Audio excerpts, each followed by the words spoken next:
Hey everyone, I'm David. I'm here at Eastern Acrobatics today to talk a little bit about aerial straps. The meat hook is one of the most important positions in straps, and if you want to do straps, you're going to need a really solid meat hook.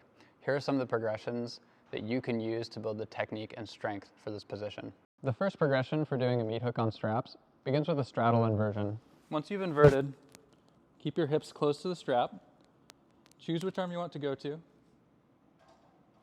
And just move your leg and hips over, keeping your hips in contact with your arm.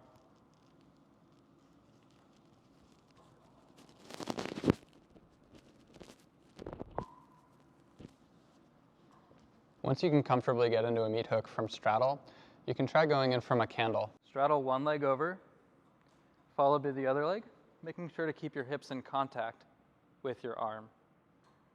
Lift, keeping the hips in contact with your arm, and go to the other side. It's important that the leg inside of the straps not pike. Keep it open so it's ready to go over to meet your other leg in the meat hook.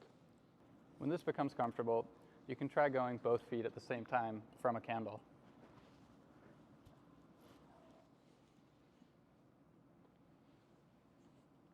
So now that you're comfortable getting into a meat hook from a candlestick position, it's time to practice lowering slowly out of meat hook. From a candle, go to meat hook. I'm going to bring my toes to my wrist, keeping my leg in contact with my arm the entire time, so I end up with open shoulders, and lower down. Once again, from a candlestick to a meat hook, leg slides along the arm, open shoulders. Straddle inversion is also an option here.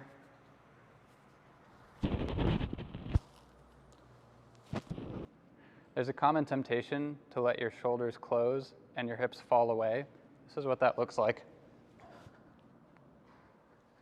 This is much more difficult and places more strain on the shoulders. Try to keep your shoulders open and your leg in contact with your arm. Once you can lower through the full range of motion with control, it's time to practice inverting straight to a meat hook. Pike your legs towards your face like you would for a normal inversion. Pass your ankles directly past your wrist and pull your hips up on your arm.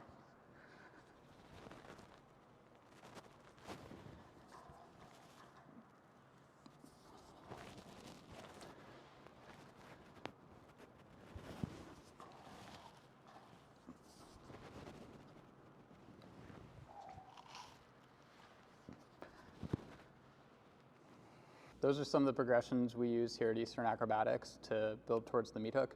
Remember, the goal is eventually to press to a meat hook on one hand, so you'll need to do a lot of reps of these.